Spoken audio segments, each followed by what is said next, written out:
Hey everyone, welcome back to my channel. If you're new here, my name is Zander, and today we're diving into an important topic, and that is how to take control of your finances. So we're going to talk about getting out of debt, saving money, and eventually managing and investing your own portfolio. So please remember that I'm not a registered advisor. This is just for educational purposes and only to help you to take charge of your money. Okay, so let's do this.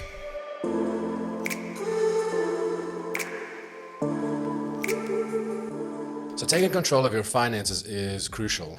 It's because it helps you to get out of debt, save for future, and ultimately invest in your dreams.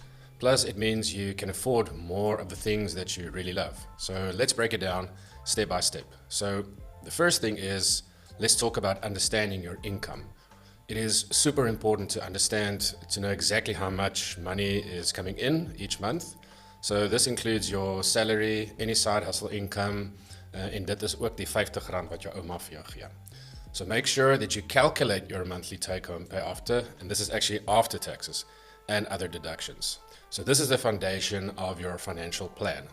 So now you're going to identify all of the income sources, including your salary, freelance work, side hustles, and any passive income. This income is, remember, after taxes, pensions, contributions, and other deductions. So think of this as the way your income is like a big spot of stew. You want to know exactly what ingredients are in there so you don't get any nasty surprises. So it's important to track these expenses. So next, to track our expenses, we start by categorizing your expenses into fixed and variable costs. Fixed expenses include rent, utilities, and car payments. Variable expenses include groceries, dining out, and entertainment.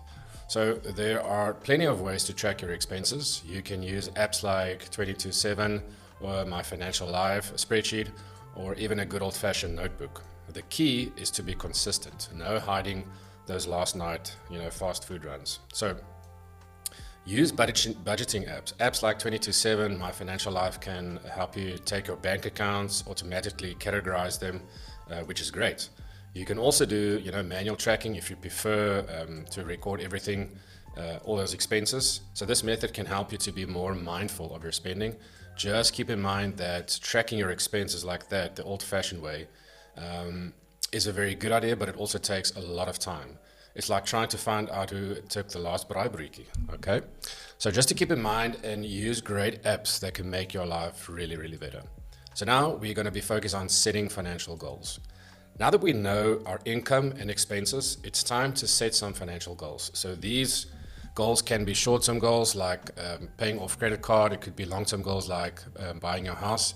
Just make sure about these goals. Now, the SMART goals are specific goals. For example, this will help you to stay focused and motivated. So additional guidelines on that is short-term goals. For example, that include building an emergency fund, paying off a credit card, or saving for a holiday. Long-term goals are think about retirement savings, buying your home, or investing in a business. Those are SMART goals. Some of the frameworks are basically, for example, let's say you have 20,000 Rand for an emergency fund. Measurables set criteria to measure to progress. Example, 5,000 Rand. Your achievables are to ensure the goal is realistic, given in your current situation. And your relevance are align the goal with the broader financial plan. And then time, set a deadline. Example, save 1,000 Rand by the end of the year. Setting goals is like planning for a road trip. You need to know the destination, how you will get there, en wanneer jy 'n lekker choppie gaan eet. So next, creating is a budget. So let's create our budget. Let's say, for example, we're going to use the 50-30-20 rule. So this is just a simple, effective guideline to allocate 50% of your income, that's needs, 30% of your wants, and 20% savings and debt repayment. So by doing this, you ensure that all your areas of finances are covered. Additional guidelines, your needs are 50%. These are essential like utilities, groceries, transportation, insurance. Your wants, again, are 30%. These include dining out, entertainment, hobbies, travel. And then saving, around about 20%. So focus on building an emergency fund, retirement savings, and paying off debt. So think of your budget like a balanced diet. You need to make sure that you're getting financial veggies, but there's room for dessert too. So for example, just spending a bit of money. There's nothing, that's actually also the focus point. So next we're going to have is getting out of debt. So if you have debt, focus all of your energy on paying it off. There are two popular methods to tackle debt. There's the snowball debt and then the avalanche method. So let's break these methods down. The debt snowball method, that basically is a method that you can use that involves listing all of your debts from the smallest to the largest, regardless of the interest rate. So you're going to focus on paying off the smallest debt first, while making minimum payments on the others. So once the smallest debt is paid off, you move on to the next smallest, and so on. So this method is great for building momentum, staying motivated, and because you can see the results very, very quickly. So imagine you have three debts. Let's say, for example, you have 2,000 Rand, 5,000 Rand, and 10,000 Rand within the snowball method. You'd focus on paying off the 2,000 Rand first. Once that's cleared, you move to the 5,000 Rand debt, and then finally the 10,000 Rand debt. Each time you pay off debt, you feel a sense of accomplishment, which keeps you motivated to tackle the next one. So the next one is the debt avalanche method. So the debt avalanche method, on the other hand, it focuses on paying off the debt with the highest interest rates first, while making minimum payments on the others. So once the highest interest debt is paid off, you move to the next highest, and so on. So this method saves you more money on interest over time. So here's an example. So let's say, for example, you have the same debt of 2,000 Rand at 5% interest rate, 5,000 Rand at 15% interest rate, and 10,000 Rand at 20% interest rate. So with this avalanche method, by paying off the 10,000 Rand first, because that has the highest interest rate. So once that's paid off, you move on to the 5,000 Rand, and then finally to the 2,000 Rand. So this way you minimize the amount of your pay in interest. So both methods are effective, so choose the one that works best for you in your situation, and avoid taking on new debt if possible, unless it's absolutely necessary. So additional guidelines on doing this is to avoid new debt, focus on living without unnecessary borrowing. Getting out of debt is like really climbing a mountain. It's tough, but each step gets closer and closer and closer to the top. And the view from the top is really, really worth it. So now, the next step is building savings and emergency fund. So an important part of financial planning is building an emergency fund. This is the safety net for unexpected expenses like car repairs or medical bills. So aim to save at least 3 to 6 months worth of living expenses. That's sort of the general rule. And then you start small and build gradually. Think of it as a financial cushion for when life throws you a curveball. So to give you some guidelines, start small. Begin with a goal of saving 1,000 Rand and gradually increasing it. And then also automate your savings. Set up an automatic transfer for your savings and account to build your emergency fund consistently. To avoid to avoid temptation to take that emergency fund. Put it in a separate account which is safer for you not to take it out. So think of your emergency fund as a superhero. It's there for when you need it, for a saving day, in a sense. So we are moving to the fun part now, and this is the investing side. So once you're out of debt, you have a solid emergency fund, then it's time to start investing. This can be intimidating at first, but you don't need a financial advisor to get started.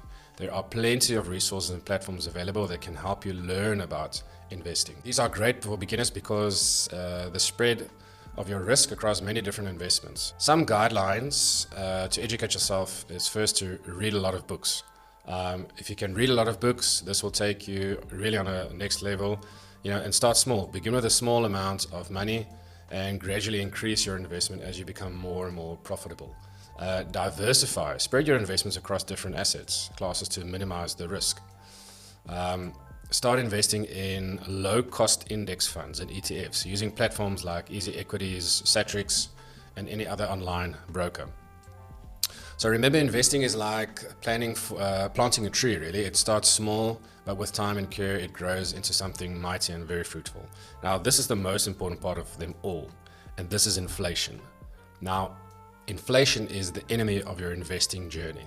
You always have to make sure that your investments outperform and outpace inflation. Otherwise, you will get poorer just every year. So inflation means that the cost of goods and services increases over time, which makes a way for your purchasing power. It makes it less. Your income doesn't keep pace. So to combat this, ensure that your savings and investments are growing at a rate that outpaces inflation. So this might mean investing in assets that have the potential to give higher returns, or like stocks or real estate. So some additional guidelines is to choose wise investments that historically outperform inflation, such as stocks, real estate, and certain bonds or ETFs are great. So remember to keep an eye on inflation rates and adjust your investment strategy as needed. Review your investment portfolio to ensure it remains aligned with your financial goals and inflation rates. So think of inflation as a sneaky little gremlin trying to steal your buying power. The best way to fight back is to grow your money faster than that. So that's the important part. So now for the last part, managing your investments. So managing your investments might sound complicated, but at the beginning of it, staying informed and regularly reviewing your portfolio, but not too much, as you can overanalyze everything and start to panic. So make adjustments as needed, stay aligned with your financial goals, and remember, investing is a long-term game. Don't panic when the markets dip. Instead, think of it as an opportunity to really buy more at lower prices. So some additional guidelines on that is really to regularly to review, check your investment portfolio at least once a quarter, stay diversified, maintain a mix of different asset classes to spread the risk, rebalance, adjust your portfolio to maintain your desired assets, stay calm and avoid making any impulsive decisions based on short-term market fluctuation. So managing your investment is like tending to a garden. It needs regular attention and some adjustments and a lot of patience, but it's all worth it. Getting to the end of it, so you really have a following guideline to take control of your finances, especially for young working families in South Africa. Remember, the most important is getting out of debt, saving money, and investing are all about making money work for you. It takes effort and commitment, but the peace of mind it brings, it's really totally worth it. So thanks for watching. I hope you enjoyed it, and I'll see you in the next video.